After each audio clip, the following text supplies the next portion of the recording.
Welcome to the Worthy House.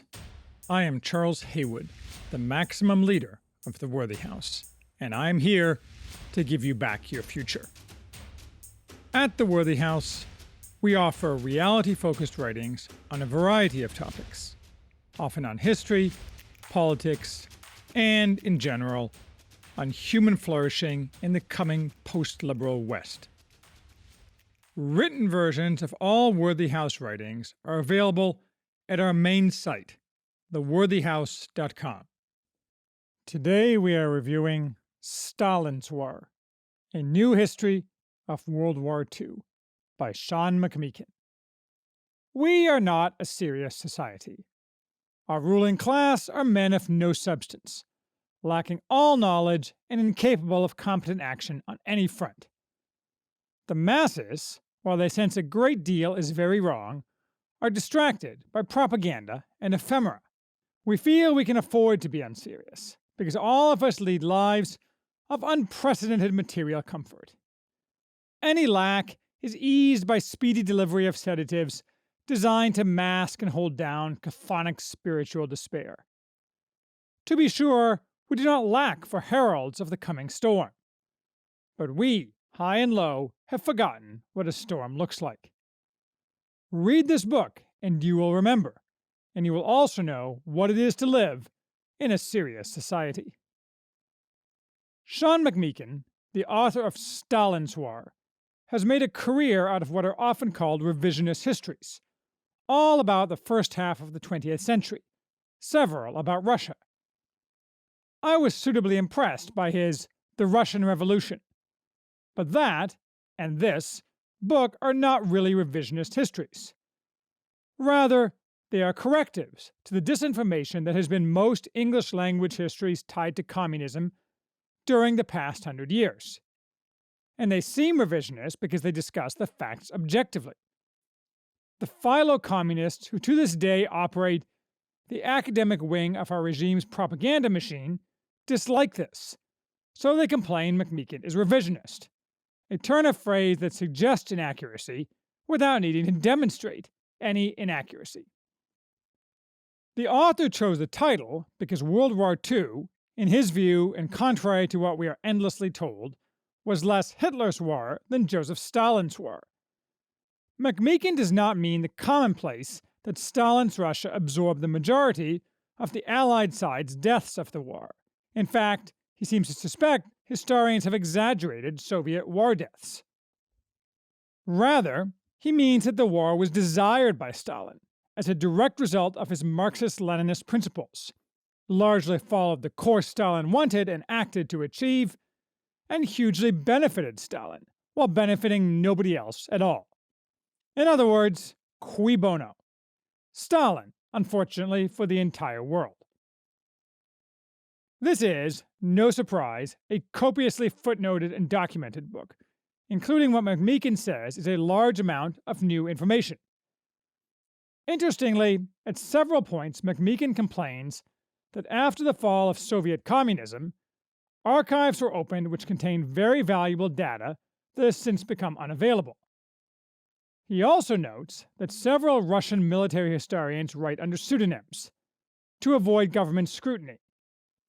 But he does not explain the government's reason, which is a little odd.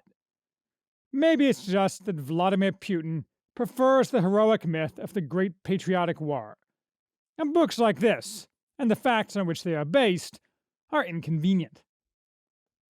McMeekin goes through the stages of World War II, but he begins by going all the way back to 1917 and the years immediately following, when the Bolshevik regime set the invariant pattern for all its future interactions with the West.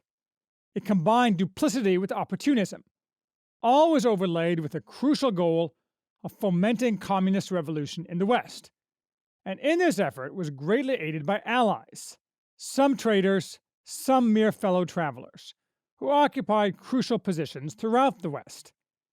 In fact, without massive aid from the West, mostly the fruit of turncoats or dupes in America and also in Britain, the Soviet Union would almost certainly not have been able to survive. Not in World War II, and for that matter, not later, though that is a topic for another book, and another day. The cast of characters changed from 1917 to 1945. The pattern did not. Communist hopes for immediate world revolution dwindled in the 1920s, after the Poles defeated the Red Army and the Germans put down their traitors, such as Rosa Luxemburg. But still, revolution always remained near to the hearts of both Soviet leadership and their innumerable allies in the West. By the end of the 1920s, Stalin had emerged victorious from the internal Soviet power struggle, exiling Leon Trotsky and using his skill at the boring work of bureaucratic power building to build a slick machine, grounded in terror and wholly ideological in focus. Thus, in 1928, Stalin, through the Comintern, inaugurated the Third Period, where global communism was to return to the offensive. He demanded an uncompromising approach and direct action by the world's communists, and he got it. This was the period when communists outside Russia refused to cooperate with other parties of the left in any matter, loudly declaiming, for example, that socialists were merely social fascists, and worked tirelessly to advance the interests of the Soviet Union at the expense of their own country. Meanwhile, at home, Stalin was furiously industrializing, while at the same time massacring kulaks, starving millions of Ukrainians, and filling the gulags with slave labor for his industrialization program. None of his industrialization would have been possible without immense Western help. American firms in particular eagerly designed and built many of Stalin's important factories, most notably the entire new steel-producing city of Magnitogorsk, as well as crucial infrastructure such as power plants. American expatriates working on these Soviet projects were so numerous they had their own English-language newspaper. At this point, the Americans wouldn't yet simply hand over military design secrets. So Stalin initiated a giant spy operation, with its biggest focus being United States aviation.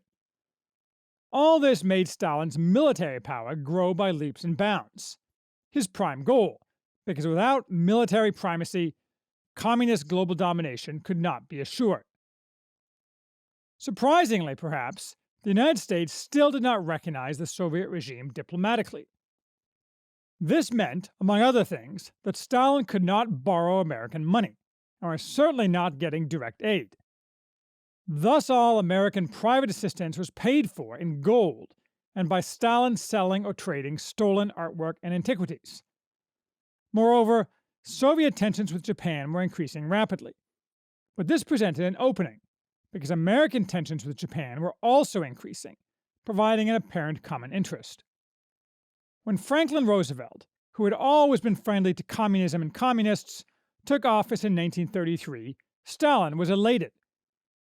Although the American people were, and remained, strongly opposed to communism, the gullible Roosevelt was easily convinced that normalizing relations with Stalin would boost the American economy, something more than usually crucial due to the Great Depression. As McMeekin points out, Roosevelt naively thought the problem was that it needed someone like him just to talk to the Russians to straighten out this whole question, and that the Russians weren't buying American goods because of political objections, not because they had nothing with which to buy American goods. Setting the model for his behavior for the next 12 years, Roosevelt immediately gave away the entire farm, and then some. He gladly recognized the Soviet Union over the strong objections of the State Department, and refused to ask for anything from Stalin in return, such as repayment of existing debts, or ending communist spying and subversion, by which America and the American government was riddled, including by Harry Dexter White, a Soviet agent who throughout Roosevelt's presidency was the right-hand man of Roosevelt's Secretary of the Treasury, Henry Morgenthau. For this reason, and because he saw little wrong with communism and a great deal wrong with National Socialism, Roosevelt's administration adopted and retained a consistent pro-Soviet line. In both personnel, for example, replacing the ambassador to Moscow, William Bullitt, who had a realistic appreciation of Soviet deception and guile, with the Soviet toady, Joseph Davies, who, saw unicorns, and policy, as we will see. Meanwhile, in 1935, Stalin adopted a new external doctrine, that of the Popular Front, where communists allied with other parties of the left, invariably with the intent of, and usually succeeding in, taking all power by force if able to win an election.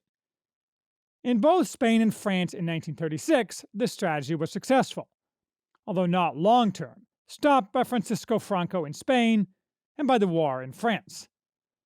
Stalin also pushed collective security, the idea that the nations of the West should cooperate to restrain Hitler, to Stalin's benefit. The goal of all policies was, with zero exceptions, to further communist triumph and domination. Any particular announced policy would be ignored, modified, or rejected as necessary to that end. If there is a single historical fact that emerges clearly from the pages of this book, it is the total dishonesty and duplicity of all Soviet actions, something not taken into account by most diplomats and leaders of Western nations, whose credulousness and refusal to take into account past Soviet treachery encouraged even more bad behavior by Stalin. One could look at it another way, however. Only Stalin acted consistently in a way to benefit what he saw as the interests of the Soviet Union, without any reference to, or thought for, the morality of his actions.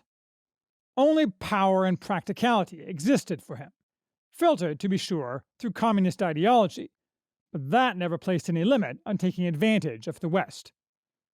Roosevelt, and Churchill to a lesser extent, evinced the perpetual difficulty of the Anglosphere in dealing with communism. Even when not crippled by Soviet subversion, their government approached dealings with Stalin through the prism of a personal relationship, acting in good faith with a strong moral overlay borrowed from the Christian obligations of the individual. You would think they should have learned early this was a mistake, and you would be right, but that's what they did. Even Ronald Reagan did, although he did it a lot less, and was rewarded by achieving his geostrategic goals. If there is a villain in this book, it's not Stalin, though McMeekin certainly has no love for him, but seems to regard Stalin's ability to manipulate the Allies, never giving an inch or showing any reciprocity, mostly with a kind of detached horror. Rather, it is Roosevelt, with his satanic familiar Harry Hopkins, who, while probably not a communist agent, acted in a way indistinguishable from one, consistently prioritizing Soviet interests over American ones. McMeekin quotes Roosevelt, "I just have a hunch that Stalin isn't that kind of man. Harry Hopkins said he's not, and that he doesn't want anything but security for his country, and I think that if I give him everything I can and ask for nothing in return, noblesse oblige, he won't try to annex anything and will work with me for a world of democracy and peace." Most of the book is an explication of this theme. As the 1930s drew to a close, though, Stalin spent a lot more time negotiating with Hitler than with Roosevelt. McMeekin details the steps leading up to the 1939 Molotov-Ribbentrop Pact, as well as Stalin's simultaneous negotiations with the British and the French. Stalin's aim was to further a war between the Germans and the Western powers. The sooner, the better. He believed this would be a grinding slugfest from which he could profit by picking up the pieces. Getting the party started by seizing much of Poland, as agreed upon with Hitler, was very agreeable to him. Less agreeable to him was the speed with which Hitler rolled up his half of Poland. Yet, before and after the invasion, Stalin punctiliously continued to fulfill promised enormous shipments of raw materials, most especially oil, to Hitler, for which he was paid cash, which enabled Hitler to advance his plans in the West, in the face of the British blockade. Stalin promptly also invaded Poland, along with the Baltic states, and by 1941 had murdered around 500,000 Poles, and tens of thousands of Lithuanians, Latvians, and Estonians, which, as McMeekin points out, was 3 or 4 times higher than the number of those killed by the Nazis, although Hitler caught up later by killing Polish Jews. Stalin's atrocities included the murder of the flower of Polish society in the Katyn forest. But at no time did any Western government, not the British under Churchill and even less America under Roosevelt, criticize Stalin's murderous ways, instead toadying to him in hopes he would help against Hitler. As McMeekin points out, by mid-1940, Stalin had invaded as many sovereign countries as Hitler, 7, with barely a whisper about it being raised by the American government. Stalin did help against Hitler, at a very high price and on terms always radically favorable to him. Stalin gradually let his close relationship with Hitler deteriorate and refused to join the Tripartite Pact, even when Hitler was at his zenith. Hitler resisted further Russian expansion at the expense of Romania and Bulgaria. Tensions rose. Stalin was confident. Despite the debilities caused by the officer purges of the previous decade, the Red Army had far more tanks, artillery, planes, and other equipment than the Wehrmacht, including even 5 times as many submarines, and a 3-to-1 advantage in manpower, the result of Stalin's aggressive buildup. Nor was this inferior equipment. Much of it was based on designs stolen or bought from the Americans, including parts of the famous T-34 tank. What Stalin missed was that the Germans were far, far better at planning, logistics, and mobile war, and the German morale was far higher than Soviet. Did Stalin always intend to attack Hitler, and Hitler just beat him to it? Or, as most historians have said, was Stalin surprised? The notable exponent of the former theory is the Russian historian Viktor Suvorov. McMeekin nods to him, but does not endorse his theory, though at least to some degree he tends in that direction.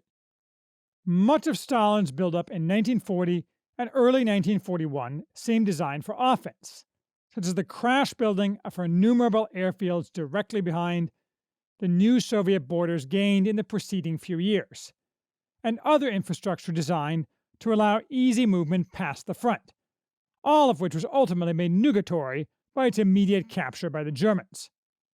This could, however, also be read as over-optimistic preparation for a counterattack, or an attempt to deter aggression by showing strength. McMeekin does not come to a conclusion, but he most definitely comes to the conclusion that Stalin was not taken by surprise, and he did not suffer some type of mental breakdown when Hitler invaded, a later myth pushed by Stalin's successors. As is well known, the Germans smashed the Soviets, destroying nearly all of Stalin's military equipment, and came very close to winning the war outright. But not close enough, and winter came, with Stalin staying in Moscow, pondering what to do. It was not that Stalin could not be a realist. He famously folded his cards when the Finns punched him repeatedly in the nose, if you count 200,000 dead Russians as a punch in the nose. It was that the Americans never gave him any reason to do other than he did, and what made his recovery possible was America. In March 1941, Congress had passed Lend-Lease to allow the president to distribute material, from cobalt to tanks, to nations opposing Hitler. Until Hitler attacked Stalin, Roosevelt and his aides had been largely prevented by American public opinion, which, unlike Roosevelt, cared about Stalin's murderous ways and saw little difference between Hitler and Stalin, from supplying Stalin as they wished. But the perception, made completely real by Hitler declaring war on the United States in December, that Hitler was now the aggressor, allowed Roosevelt's coterie to open the floodgates, saving Stalin in the nick of time. Using endless shipments of raw materials, chemicals, tanks, and planes, delivered at great risk and cost by Americans to Arctic ports, Stalin managed to resist, then push back, Hitler. Thus, the second half of this book is taken up with a nearly endless catalog of the astonishingly huge amounts of material given gratis to Stalin, while Britain was forced to pay through the nose for much less aid, often at the expense of American readiness. The constant super-aggressive demands of the Soviet communists for more, the eager meeting of those demands by Roosevelt's aides, for whom the Soviet Union was at least as important as America, the constant sidelining of and lying to anyone who proposed limits on aid to Stalin, or any kind of payment, oversight, or quid pro quo, and how this aid prevented Stalin from losing the war in 1942 and enabled him to ultimately conquer half of Europe. Much of this seems unbelievable. Soviet agents literally freely roamed America requisitioning whatever they wanted, including crucial components such as ball bearings, resulting in shortages for America. Soviet purchasing agents had such influence in the Roosevelt administration that they functioned, for all intents and purposes, like members of the US government. America transferred scores of entire factories to the Soviet Union, along with their intellectual property, even when those factories could not be brought online for some years, and obviously could only be useful to Stalin after the war. And much more along these lines. The usual argument in defense of these practices is that enabling the Russians to kill Germans meant fewer Americans would die. Maybe. But McMeekin points out that not only was the aid excessive, Stalin was never asked for, or gave, anything at all in return.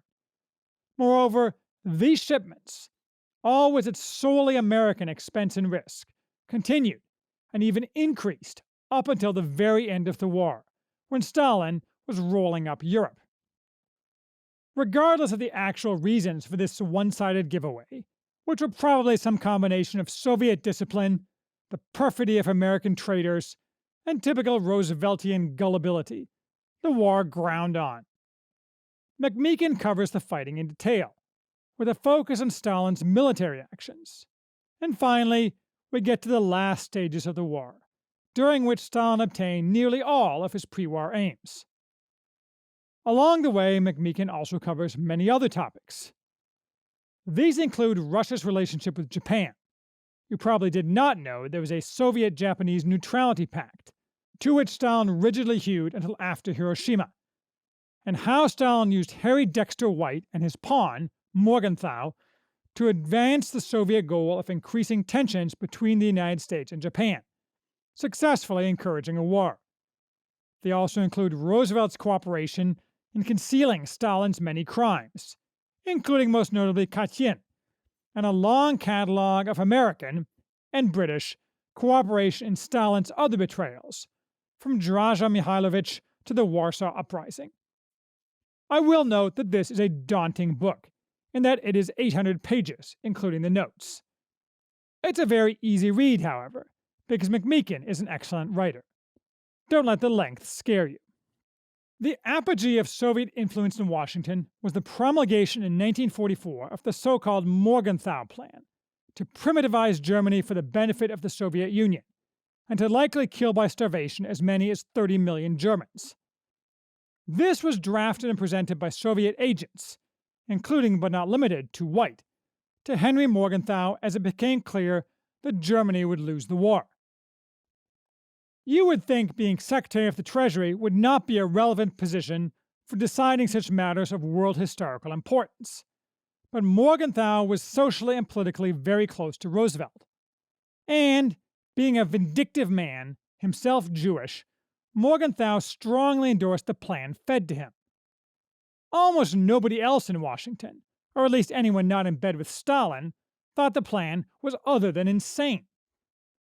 Except the dying Roosevelt, who was all for it, and given how he had used his power to benefit Stalin throughout the war, might have been able to do the same here. He did manage to coerce Churchill, by threats, into endorsing it. When the plan leaked, though, Roosevelt was forced to lie that he had not seen and endorsed, in fact signed, it, because the November 1944 election was around the corner, and Americans as a whole strongly opposed it. Nonetheless, Stalin still benefited, because exposure of the plan, along with Roosevelt's hard-to-explain demands for unconditional surrender, ensured fiercer resistance to the Americans on the Western Front, allowing Stalin to roll up far more territory in the East. In the final days of the war and afterwards, Stalin manipulated his allies to Tehran, Potsdam, and Yalta, where he yet again got essentially everything he wanted, including the continuation of massive aid, even though that no longer offered any benefit to his allies. At the same time, Stalin systematically plundered the industrial plant of all areas under his control, along with artwork and anything else of value, while raping and slaughtering millions, all without any objection from Roosevelt. And, finally, Stalin took advantage of American sacrifice and the atomic bomb to grab a great deal of territory in Asia, at zero risk and cost to himself. Though Roosevelt's death and Harry Truman's accession to power limited Stalin's grab to some degree, given that Roosevelt had been, in effect, eager to give Stalin all of Korea and parts of Japan. At the end, Stalin was sitting pretty, and here is where McMeekin leaves the story. And so what? What's done is done, I suppose. But we can learn about the future from a proper appreciation of the past, never more so than when one lives in an unserious and uneducated society, as we do. McMeekin, while adverting to the dubious nature of counterfactuals, suggests it might have been better, and could not likely have been worse, had America simply let Stalin and Hitler fight it out, with Stalin almost certainly losing without American aid. He rejects as the broken window fallacy that the war brought America out of the Depression, and notes that not only did America pay in lives for a war in which Stalin was the clear victor, in both territory and booty, but got erosion of their own civil liberties, with an ever-expanding security state contrary to the country's founding principles and stated ideals, which bear increasing resemblance to the Soviet version they struggled against. Very true, as we look around. Who would have thought in 1990 that in 2021 we would live in a regime with communist-level propaganda and the technology to push it far more than Stalin ever could have? Yet in this counterfactual, I suspect the West would have ended up in the same dismal situation it is in today. After all, those few examples of Western countries that mostly avoided involvement in the horrors of the 20th century are no better off than America or Britain. Franco's success, for example, did Spain no good in the long run. And look at Ireland, which today is a dying country, completely shattered, with no children, a ruling class that welcomes invasion by millions of aliens, and a totalitarian, hyper-feminized reaction to the Wuhan plague. This indicates that the root of Western collapse lies deeper, a wrong turn taken earlier than World War II or even World War I. Still, what we can learn from this book is that treating with the left, any branch of the left, as if they are capable of acting in good faith, rather than with mendacious duplicity, is a grave mistake. And also that the frequent natural state of man is conflict with existential stakes, something which seems very far away now. But that is an optical illusion, you will realize, if you read this book. Like your car's rearview mirror, objects may be closer than they appear.